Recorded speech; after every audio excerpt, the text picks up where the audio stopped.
Hello दोस्तों, आज कक्षा 9वीं के चैप्टर नंबर 3 टॉपिक को सॉल्व करेंगे।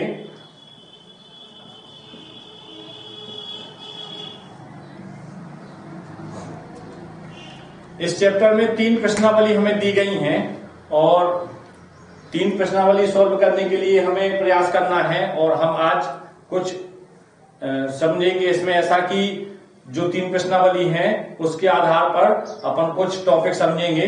सबसे पहले ग्राफ को समझते हैं कि ग्राफ कैसे क्या होता है। ग्राफ में हमें पता है कि 2 अक्ष होते हैं। पहला अक्ष एक्स अक्ष, दूसरा अक्ष वाई अक्ष। एक्स अक्ष ये हो गया, दूसरा हो गया वाई अक्ष।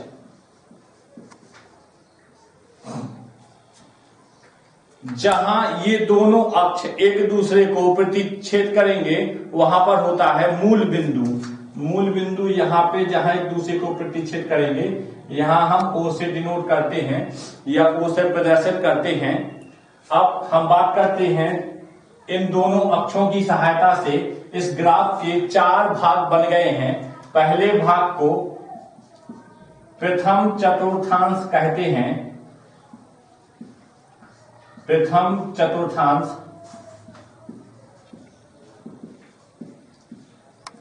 दूसरे भाग को द्वितीय चतुर्थांश कहते हैं।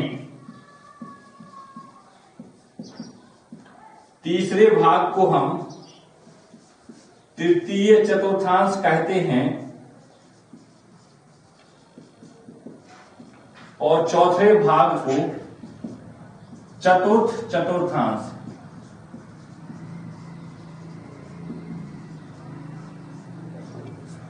अब इसके बाद हम बात करेंगे कि मूल बिंदु ओरिजिन पॉइंट के बाईं तरफ और दाईं तरफ की। बाईं तरफ यानी कि एक्स अक्ष पे हम लेंगे छोटे छोटे 10 पॉइंट के बाद माइनस में ऋणात्मक संख्या। जैसे संख्या रेखा होती है ना, संख्या रेखा के बाईं तरफ ऋणात्मक अंक लेते हैं और दाईं तरफ धनात्मक। इसी तरह ठीक संख्या रेखा की तरह बाईं तरफ ऋणात्मक, इसके बाद आ जाएगा -2, -3, -4, -5। अब हम दाईं तरफ की बात करेंगे।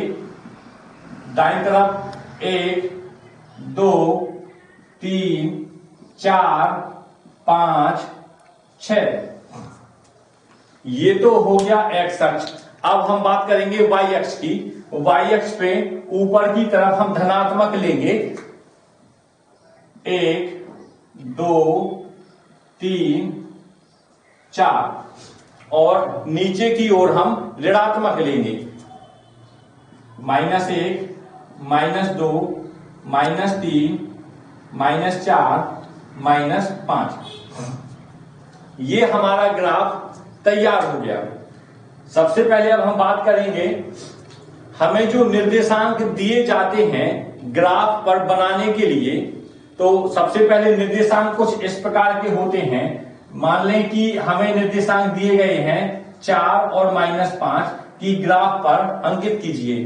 तो ये जो पहला अंक देखेंगे एक्स अक्ष पर, पहला जो होता है ये एक्स अक्ष पर और देखेंगे, और दूसरा देखेंगे वाई अक्ष पर।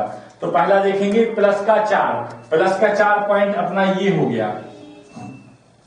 और अब देखेंगे वाई अक्ष पर -5। तो -5 कहां है वाई अक्ष पर? नीचे जाएंगे, ये हो गया। डॉटेड लाइन से हम इसको आगे बढ़ाएंगे, ये 4 से ऊपर से नीचे लाएंगे डॉटेड लाइन से, और हमें निर्देशांक बिंदु 4, -5 प्राप्त हुआ। ऐसे अब सवाल में कभी कभी पूछ लिया जाता है कि जो हमें निर्देशांक दिए जाते हैं तो दोनों धनात्मक हैं, तो किस चतुर्थांश में आएंगे? तो आप देख सकते हैं कि प्रथम चतुर्थांश में दोनों निर्देशांक धनात्मक आते हैं एक्स और वाई के। द्वितीय चतुर्थांश में माइनस प्लस, तृतीय चतुर्थांश में दोनों माइनस के आएंगे। चतुर्थ चतुर्थांश में पहला आएगा प्लस का और दूसरा आएगा माइनस के।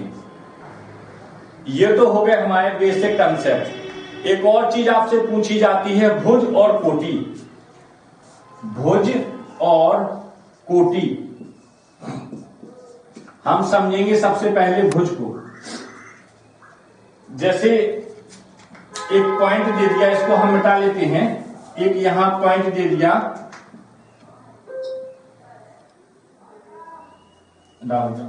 एक पॉइंट दे दिया कि यहां पर कोई पॉइंट है P और इसके निर्देशांक कुछ इस प्रकार से मिला देते हैं। अब आपको प्रश्न में पूछा जाएगा बिंदु P का भुज बताइए, तो सॉल्व हम ऐसे करेंगे। भुज का मतलब होता है कि y अक्ष से कितनी दूरी पर ये P बिंदु है। फिर से सुनिए, भुज का मतलब होता है कि y अक्ष से P बिंदु कितनी दूरी पर है। तो हम इसके पॉइंट गिन लेंगे, 1 2 3 4, 4.5, तो 4.5 भुज हो जाएगा इसका 4.5। और इसी बिंदु की यदि हमसे कोटि पूछ ली जाए कि कितनी कोटि है, अब हम इसको देखेंगे कि x अक्ष से कितनी दूरी पर बिंदु P स्थित है। तो x अक्ष हमारा ये हो गया, बिंदु P की दूरी हम देखेंगे y अक्ष पे, तो फिर गिनेंगे 1 2 3, बिंदु P की कोटि 3 है। जब भी हमसे भुज पूछा जाए तो हम y अक्ष से दूरी देखेंगे, और हमसे कोटि पूछी जाए तो हम x अक्ष से दूरी देखेंगे। भुज के लिए y अक्ष से जब हम दूरी देखेंगे तो x पर संख्या गिनेंगे, और जब कोटि पूछी जाए तो y पर संख्या गिनेंगे। ये दो बातें ध्यान रखना है। हमने क्या क्या पढ़ाया? x अक्ष क्षैतिज में होता है, y अक्ष ऊर्ध्वाधर होता है। जहां ये दोनों अक्ष एक दूसरे को प्रतिच्छेद करते हैं वहां पर मूल बिंदु होता है। अब मूल बिंदु की बाईं तरफ ऋणात्मक अंकन होता है, दाईं तरफ धनात्मक अंकन होता है। y अक्ष की बात की जाए तो मूल बिंदु के ऊपर धनात्मक अंकन और मूल बिंदु के नीचे ऋणात्मक अंकन। 4 चतुर्थांश बनते हैं, प्रथम द्वितीय तृतीय चतुर्थ।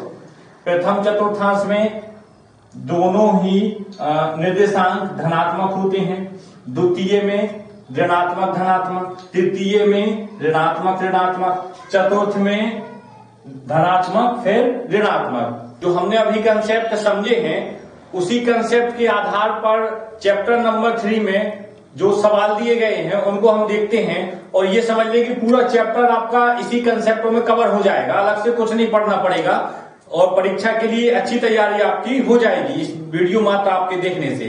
ठीक है, देखते हैं पहला सवाल। कार्तीय तल में किसी बिंदु की स्थिति निर्धारित करने वाली क्षैतिज और ऊर्ध्वाधर रेखाओं के क्या नाम हैं? हमने आपको बताया था इससे पहले कि एक रेखा क्षैतिज होती है, इसको बोलते हैं x अक्ष, और एक रेखा ऊर्ध्वाधर होती है, इसको बोलते हैं y अक्ष। अब इसमें पूछा है क्या नाम है, तो एक x अक्ष और y अक्ष, ये आपके उत्तर हो जाएंगे x अक्ष और y अक्ष। ये हो गया आपका पहला सवाल, बहुत आसान है। क्षैतिज रेखा को x अक्ष, ऊर्ध्वाधर रेखा को y अक्ष कहते हैं, ये हम आपको बता दिए थे पहले। अब देखते हैं दूसरा सवाल। इन दो रेखाओं से बने तल के प्रत्येक भाग का नाम बताइए। अब इन दो रेखाओं से हम फिर तल बना लेते हैं, ये इन दो रेखाओं से ये तल बन गया। अब पहला भाग हमने आपको बताया था ये कहलाता है, दूसरा ये, तीसरा ये और चौथा ये, प्रत्येक तल के। अब बताएंगे प्रथम चतुर्थांश, द्वितीय चतुर्थांश, तृतीय चतुर्थांश, चतुर्थ चतुर्थांश, ये आपके उत्तर हो गए। इसमें 4 भाग बनते हैं दो रेखाओं से, और प्रत्येक भाग के लास्ट में अंत में अपन चतुर्थांश जोड़ते हैं। पहला है तो प्रथम, दूसरा है तो द्वितीय, तीसरा है तो तृतीय, चौथा है तो चतुर्थ चतुर्थांश। ये आपके दूसरे के आंसर हो जाएंगे। इस प्रकार अब हम चौथे को देखते हैं। उस बिंदु का नाम बताइए जहां ये दो रेखाएं प्रतिच्छेद करती हैं। दो रेखाएं, एक x अक्ष और एक y अक्ष। इधर देखिए, ये वाली हो गई x अक्ष और ये वाली हो गई आपकी y अक्ष। अब जहां ये दो रेखाएं एक दूसरे को प्रतिच्छेद कहां करती हैं? यहां करती हैं। इसको बोलते हैं मूल बिंदु। मूल बिंदु अंग्रेजी में कह सकते हैं ओरिजिन पॉइंट। ये आपका आंसर हो गया। अब देखते हैं दूसरा सवाल। इसके पहले जो हमने पहला सवाल देखा था वो कंप्लीट कर लिया। अब दूसरे सवाल में एक हमें ग्राफ दिया गया है बना बनाया आपके किताब में, और हमने वो ज्यों का त्यों बना लिया है और ठीक प्रश्न उसी प्रकार लिख लिए हैं। अब प्रश्न देखते हैं दूसरे का पहला कि बी के निर्देशांक बताइए। तो हमें इस ग्राफ में बिंदु बी देखना है। बिंदु बी कहाँ है? ये रहा बिंदु बी। अब हम बिंदु बी में देखेंगे कि पहला निर्देशांक होता है एक्स अक्ष का और दूसरा होता है वाई अक्ष का। एक्स अक्ष पे हम देखेंगे कहा, ये रहा एक्स अक्ष। एक्स अक्ष पे ऋण का 5, तो ऋण का 5 और वाई अक्ष पे 2, धन का 2। ये हो गया निर्देशांक। ऋण 5 और 2 पहले का आंसर हो गया, यानी बी के निर्देशांक हो चुके हैं। अब दूसरा प्रश्न देखते हैं सी के निर्देशांक। हम बिंदु सी देखेंगे कि कहां है, ये रहा बिंदु सी। सबसे पहले हम एक्स अक्ष पे देखेंगे। एक्स अक्ष पे ये रहा कितना, 5 प्लस का 5 कॉमा लगाया। अब देखेंगे वाई अक्ष पे, वाई अक्ष पे रहा माइनस का 5, तो माइनस वाई अक्ष पे 5 है। तो ये हो गया दूसरे का आंसर, यानी बिंदु सी के निर्देशांक। ये बी के निर्देशांक हो गए, ये सी के निर्देशांक। अगले में पूछा है ऋण 3 ऋण 5 द्वारा पहचाना गया बिंदु बताइए। अब हम देखेंगे ये निर्देशांक इसमें पहले से सवाल में ही दिए हैं और हमें बिंदु पहचानना है कि कौन सा बिंदु इसका आंसर होगा। तो हम देखेंगे एक्स अक्ष पर ऋण 3 और वाई अक्ष पर ऋण के 5। अब देखेंगे एक्स अक्ष पर ऋण के 3 एक्स अक्ष पर ये रहे और वाई अक्ष पर ऋण के 5 ये रहे, यानी कि बिंदु ई आपका आंसर होगा। बिंदु ई ये पहले का हो गया, दूसरे का ये हो गया, तीसरे का आंसर बिंदु ई हो गया। अब चौथा प्रश्न देखते हैं निर्देशांक 2 ऋण 4 द्वारा पहचाना गया बिंदु। अब ऐसे ही ठीक 2 ऋण 4 देखना है। एक्स अक्ष पर 2 धन के ये रहे, वाई अक्ष पर ऋण के 4 ये रहे और पहचाना गया अपने द्वारा बिंदु जी। तो इसका आंसर हो जाएगा जी। निर्देशांक हमें दिए गए हैं, हमें केवल बिंदु को पहचानना है। निर्देशांक देखते हुए एक्स पे हमने 2 देखे, वाई पे ऋण 4, पहचान लिया बिंदु जी, ये आपका आंसर हो जाएगा। चलते हैं अगले सवाल की ओर। डी का हमने इसी वीडियो में पहले बता चुके हैं कि भुज जब भी आपसे पूछा जाए तो वाई अक्ष से दूरी गिनते हैं और एक्स अक्ष पर गिनते हैं।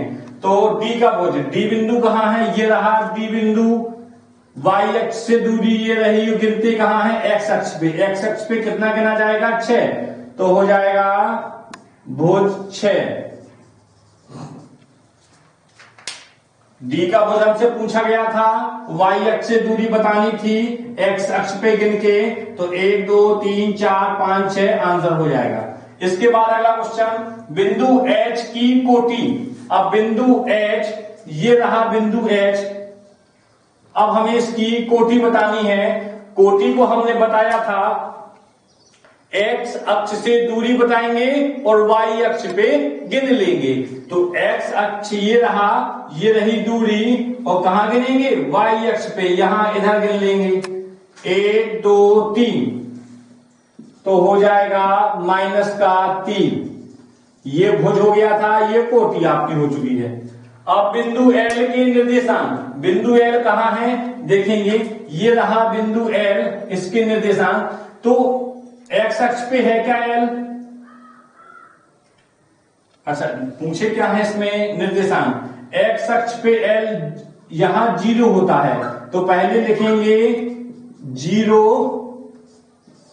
अब वाई अक्ष पे कितना, 1 2 3 4 5, वाई अक्ष पे 5। अब इसके बाद बिंदु एम के निर्देशांक देखेंगे। ये हो गया अपना 8वां सवाल करेंगे। बिंदु एम कहां है, ये रहा बिंदु एम। इसके निर्देशांक एक्स अक्ष पे सबसे पहले कितना, माइनस का 3, तो एक्स अक्ष पे ये हो गया माइनस का 3। वाई अक्ष पे कहीं स्थित है क्या, नहीं है, तो हम क्या रख देंगे, 0। तो ये हो गए बिंदु एम के निर्देशांक। ये दूसरे के सवाल कंप्लीट हो चुके हैं। अब ये चैप्टर कि प्रश्नावली 3.3 है। पिछले जो सवाल लगाए थे वो 3.2 के थे। हमने ठाना है कि आज इस वीडियो में पूरा चैप्टर कंप्लीट करेंगे। तो 3.3 के सवाल देखते हैं। इसमें हमें सबसे पहले इनको ग्राफ में बनाना है, इसके बाद बताना है कि ये किस चतुर्थांश में है। तो हम सबसे पहले एक ग्राफ बनाए ले रहे। ये हो गया मूल बिंदु, ये हो गया अपना एक्स अक्ष, ये हो गया वाई अक्ष। यहां 1 2 3 4 5 6, हमने 6 तक मैक्सिमम ले लिए क्योंकि 5 तक माइनस के हैं तो हो गया। तो लिखेंगे 1 2 3 4 5 6, ऐसे ही ठीक ऊपर 1 2 3 4 5, नीचे माइनस का 1 2 माइनस का 3 4 5, यहां माइनस का 1 माइनस का 2 माइनस का 3 माइनस का 4 माइनस का 5 माइनस का 6। अब देखिए पहला देखते हैं -2 और 4। माइनस का 2 हम एक्स अक्ष पे देखेंगे, ये रहा। प्लस का 4 वाई अक्ष पे देखा जाएगा, ये रहा। इन दोनों को मिलाएं तो करीब हमें पॉइंट ये मिल जाएगा -2 और 4। ये कौन से चतुर्थांश में है? द्वितीय चतुर्थांश, द्वितीय चतुर्थांश। तो इसका आंसर हम यहां लिखेंगे, ये पहला हो जाएगा 2 4 द्वितीय चतुर्थांश में स्थित है, ये पहला आंसर। अब देखेंगे 3 और ऋण 1। अब धन का 3 देखेंगे एक्स अक्ष पे, ये रहा। वाई अक्ष पे देखेंगे माइनस का 1, ये रहा। इनको आगे बढ़ाएंगे तो हमें कौन सा चतुर्थांश प्राप्त होगा? चतुर्थ। तो हो जाएगा 3 - 1, ये हो जाएगा अपना फोर्थ चतुर्थांश। तीसरा -1 और 0, -1 एक्स अक्ष पे ये रहा, 0 वाई अक्ष पे ये रहा। तो ये कौन सा चतुर्थांश है? कोई चतुर्थांश नहीं है, ये अक्ष है। और कौन सा अक्ष है? एक्स अक्ष। यहां गलती मत कर देना परीक्षा में, यहां पे एक्स अक्ष इसका उत्तर आएगा। तो -1 और 0 होगा एक्स अक्ष पे। अब देखते हैं अगला 1 और 2। एक्स अक्ष पे 1, ये रहा, ये रहा एक्स अक्ष पे 1 और वाई अक्ष पे 2, दोनों धन के हैं। तो इसलिए हम बता चुके हैं ये कौन सा चतुर्थांश आएगा? प्रथम चतुर्थांश में आएगा। तो 1 2 ये आ गया आपका प्रथम चतुर्थांश में। ये 4 उत्तर आपके हो गए।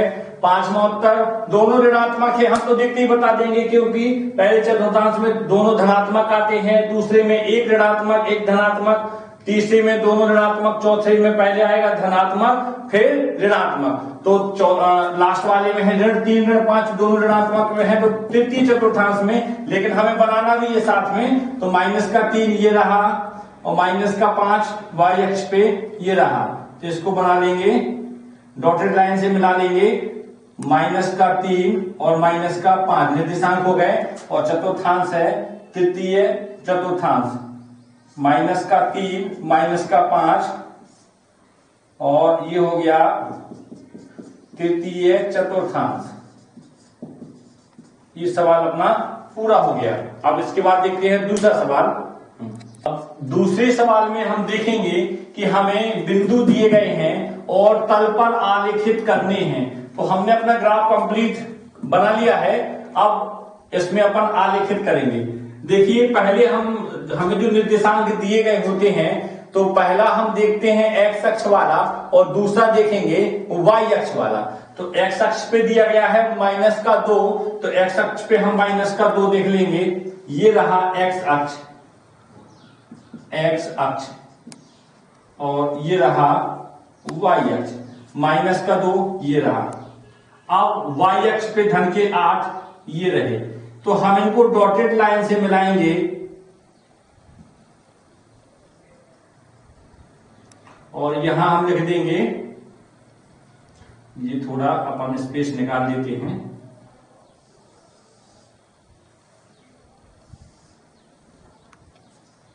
ये -2 और 8, जूम करके थोड़ा दिखाओ, -2 और 8 ये अपना अंकित हो गया है। इसके बाद ये पहला बिंदु अपने अंकित हो गए आलेख पर। अब दूसरा बिंदु देखेंगे, -1 और 7, -1 एक्स अक्ष पर ये रहे, y अक्ष पर 7 ये रहे, इन्हें भी हम डॉटेड लाइन से मिलाएंगे। यहां लिखेंगे -1 और 7। अब 0 -1.25 एक्स अक्ष पे 0 और -1.25 नीचे आएगा। एक तो ये हो गया और एक चौथा हिस्सा समझ लेते हैं, तो ये रहा, तो सीधे सीधे पॉइंट इधर आ जाएगा नीचे और लिख देंगे 0 -1.25। अब एक्स अक्ष पे फिर से 1 और y अक्ष पे 3, एक्स अक्ष पे 1 ये हो गया और y अक्ष पे 3 ये रहा। इनको भी डॉटेड पॉइंट से मिला देंगे, ये रहा, यहां लिख देंगे 1 3। एक्स अक्ष पे 3, y अक्ष पे -1, y अक्ष पे -1 ये रहा, तो इनको आगे बढ़ाएंगे 3 और -1। इस प्रकार से आलेख पर हमने ये सभी बिंदु अंकित कर लिए। ऐसे ही आपको करना है। अच्छा, आप लोगों को ये जो ग्राफ पेपर में यदि प्रश्न आ जाए तो एक ग्राफ का पेज अलग से मिलेगा, उसी ग्राफ के पेज पर आपको ये बिंदु अंकित करने हैं। अलग से उत्तर पुस्तिका में बनाना नहीं है, ग्राफ पेज आपको पेपर में ही मिलेगा, तो आपको सहूलियत हो जाएगी। ये नहीं बनाना पड़े, डायरेक्ट अंकित करना पड़े, तो आप ऐसा करिए कि पेन और कॉपी लेकर घर में एक बार प्रैक्टिस कर लीजिए। ग्राफ कॉपी बाजार में 5 या 10 रुपए की आसानी से मिल जाती है। उस पर आप इन प्रश्नों को अच्छे से एक बार प्रैक्टिस करके सॉल्व करके देख लीजिए, क्योंकि परीक्षा में इतना ज्यादा समय आपको नहीं मिलेगा। उससे अच्छा है कि हम घर पर ही अच्छे तरीके से तैयारी करें। और आप सभी लोगों के पेपर हैं, टाइम टेबल आ गया है 9th वालों का, तो अच्छे से तैयारी करें, समय बर्बाद ना करें। नमस्कार।